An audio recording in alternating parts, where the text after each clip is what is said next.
Episode 188 की starting में हम एक बच्चे को देखते हैं जो बहुत थका हुआ है। चलने की कोशिश कर रहा है पर वो चल नहीं पा रहा। तभी वहाँ कोई आता है और उसे कहता है कि मैं हैरान हूँ कि तुम बच गए। मुझे लगा कि तुम पक्का मर गए होगे। मुझे गुस्से से देखना बंद करो। हम दोनों ही अग्नि परीक्षा से बच गए। हम साथी हैं। बच्चा कहता है कि उन्होंने मेरे साथ क्या किया। वो आदमी कहता है क्या फ़र्क पड़ता है, इम्पोर्टेंट ये है कि हम बच गए और हम चुने गए हैं। बेशक मेरे हाथ चले गए पर उन्होंने मुझे नए दिए हैं। तभी उस बच्चे के ऊपर से कपड़ा गिर जाता है। वो आदमी उस बच्चे को हैरानी से देखकर बोलता है, तुम्हारे शरीर को कुछ नहीं हुआ। मैंने सुना है बच जाने पर कुछ तो गलत होता है, पर कारा के लोग भी ऐसा देखकर बहुत हैरान होंगे। बच्चा कहता है कारा, और बंदा बोलता है क्या, तुमने कारा का नाम भी नहीं सुना। मेरे साथ आओ, अगर तुम मेरा कहा मानोगे तो मैं तुम्हें बहुत कुछ सिखाऊंगा। बच्चा कहता है मैं तुम्हारे साथ नहीं आऊँगा, मैं यहाँ से जाना चाहता हूँ, मुझे रास्ता बताओ। वो बंदा उसे पकड़ लेता है और बोलता है कि तुम ये क्या बकवास कर रहे हो। दूर से उन्हें कोजी और अमाडो देख रहे होते हैं। अमाडो कहता है कि ये गारा हमेशा लापरवाही करता है। गारो उस बच्चे का गला दबाने लगता है और कहता है तुम बाहर जाना चाहते हो, क्या तुम्हारी फैमिली तुम्हारा वेट कर रही है। बच्चा कहता है मेरी फैमिली नहीं है, मैं अकेला हूँ। गारो कहता है कि तुम यहाँ से भागना क्यों चाहते हो। गारा महान है, अगर हम उनके साथ टीम अप कर लेंगे तो हमें अद्भुत शक्तियाँ मिलेंगी। बच्चा कहता है कि मुझे नहीं चाहिए, मैं यहाँ से बाहर जाना चाहता हूँ, ना ही मुझे साथी की ज़रूरत है।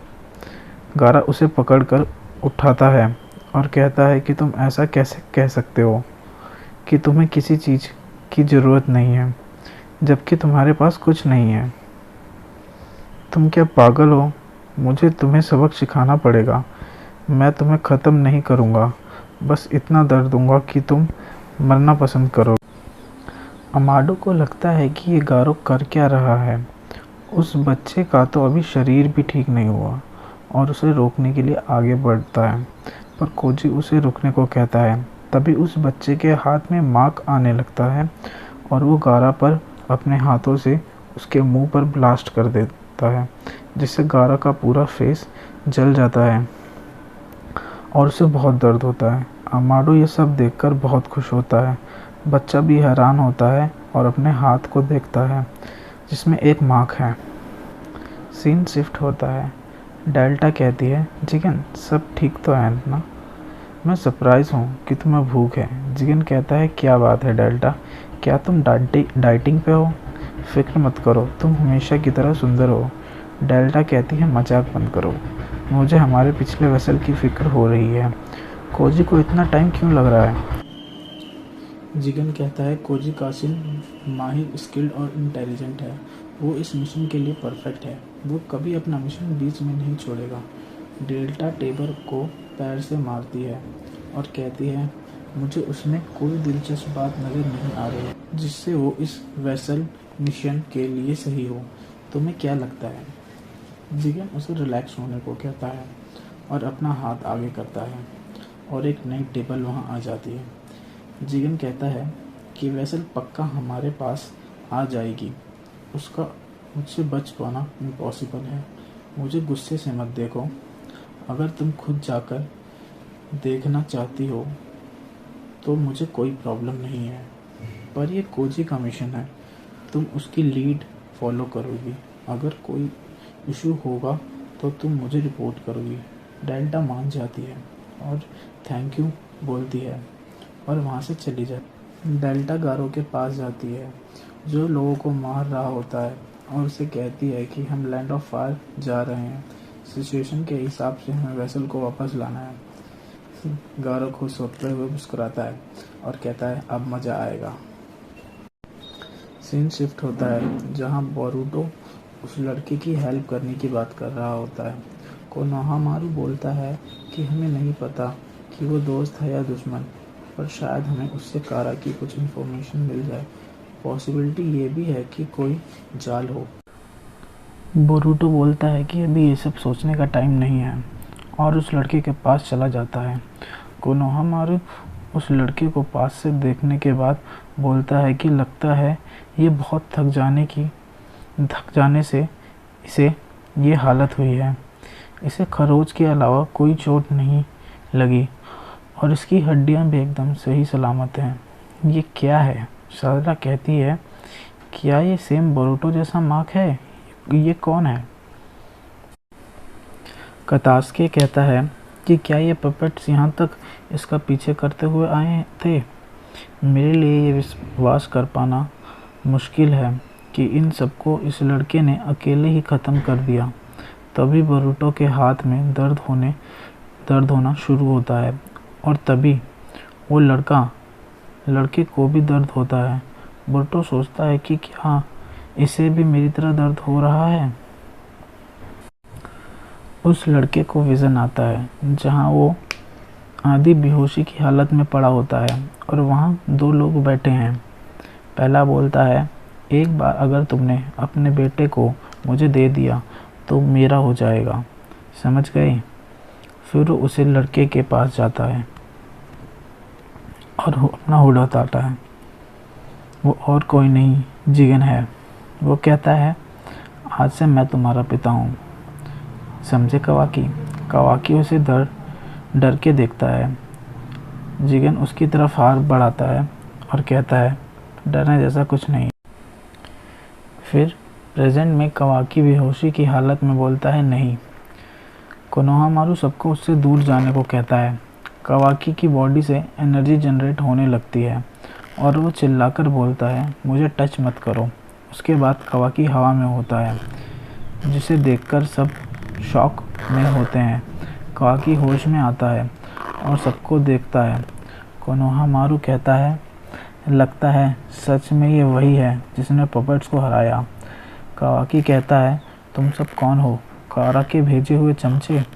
बोरुटो कुछ बोलने वाला होता है, तभी कोनोहामारू उसे रोककर बताता है कि मैं कोनोहामारू सारुतोबी हूँ, लैंड ऑफ फायर का शिनोबी, लीफ विलेज से। कोजी उन्हें दूर से देखता है और उसके पास डेल्टा आ जाती है और कहती है, मुझे यहाँ देखकर तुम्हें बुरा तो नहीं लगा? कोजी बोलता है, मैंने तुम्हें इनवाइट तो नहीं किया, पर मुझे तुम्हें देखकर खुशी हुई। डेल्टा बोलती है, मैं जिगन की परमिशन से यहाँ आई हूँ, ये देखने की तुम्हें इतना टाइम क्यों लग रहा है? कवाकी जगा हुआ क्यों है और तुम यहाँ खड़े ये सब होते हुए देख क्यों रहे हो? आओ का क्या हुआ? कुछ बताता है कि आओ मर गया। डेल्टा बोलती है, फिर तो तुम्हारे पास रीज़न है वहाँ जाने का, अगर तुम नहीं जाओगे तो मैं जाती हूँ। कोजिन पूछता है, तुम अपने साथ किसको लाई हो? वो बताती है गारो को और कहती है, मैं भी तुम्हारे साथ यहाँ से इंजॉय करूँगी। दूसरी तरफ कवाकी बोलता है कि लीफ विलेज को मुझसे क्या चाहिए? कोनोहामारू बताता है कि हमारा इरादा तुम्हें नुकसान पहुंचाने का नहीं है। हम इस लोकेशन से गुजर रहे थे और हमें यहाँ की सिचुएशन का पता चला। क्या तुम बताओगे कि यहाँ क्या चल रहा है? कवाकी कहता है कि मैं किस बेसिस पर तुम पे ट्रस्ट करूँ? क्या तुम मुझे अकेला छोड़ सकते हो? कोनोहामारू बोलता है, सॉरी, हम ऐसा नहीं कर सकते। सिचुएशन को देखते हुए हमें तुम्हें कस्टडी में लेना होगा, बेशक हमें ये फोर्सफुली क्यों ना करना पड़े। कवाकी कहता है, बस बहुत सुन लिया, ऐसा लगता है तुम मरना चाहते हो। तभी बोरुटो कहता है, रुको ज़रा, और अपना हाथ दिखाते हुए कहता है, तुम्हें पता है ये क्या है ना? तुम्हारे लेफ्ट हैंड पे भी ये है ना? कवाकी शॉक होकर उसे देखता है। डेल्टा कहती है, ये क्या है? कवाकी आगे बढ़ते हुए कहता है, कार्मा। क्यों? तुम्हारे पास ये क्यों है? बोरुटो कहता है, इसे कार्मा कहते हैं। डेल्टा कहती है, उस लड़के के पास कार्मा क्यों है? कोजी सोचता है, दो कार्मा? अब ये चल क्या रहा है? बोरुटो कहता है, आखिर ये है क्या? कवाकी कहता है, तुम मेरे साथ खेल रहे हो, सच में तुम कारा के आदमी हो। बोरुटो कहता है, तुम्हें गलत फहमी हो रही है। सायडा कवाकी को शांत रहकर बात सुनने को कहती है। कवाकी कहता है, अब मुझे फ़र्क नहीं पड़ता तुम कौन हो, आना चाहते हो तो आओ।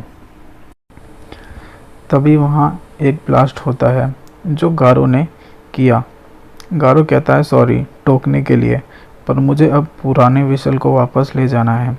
शारदा कहती है एक के बाद एक चल क्या रहा है। कवाकी कहता है गारो ये तुम हो। गारो कहता है तो लीफ लेज ने पहले ही वेसल से कांटेक्ट कर लिया। लगता है उस आओ के बच्चे ने चीज़ें ख़राब कर दी। कोई नहीं, थैंक्स टू हिम अब मेरे पास चांस है तुम्हें पकड़ने का और अपने साथ वापस ले जाने का।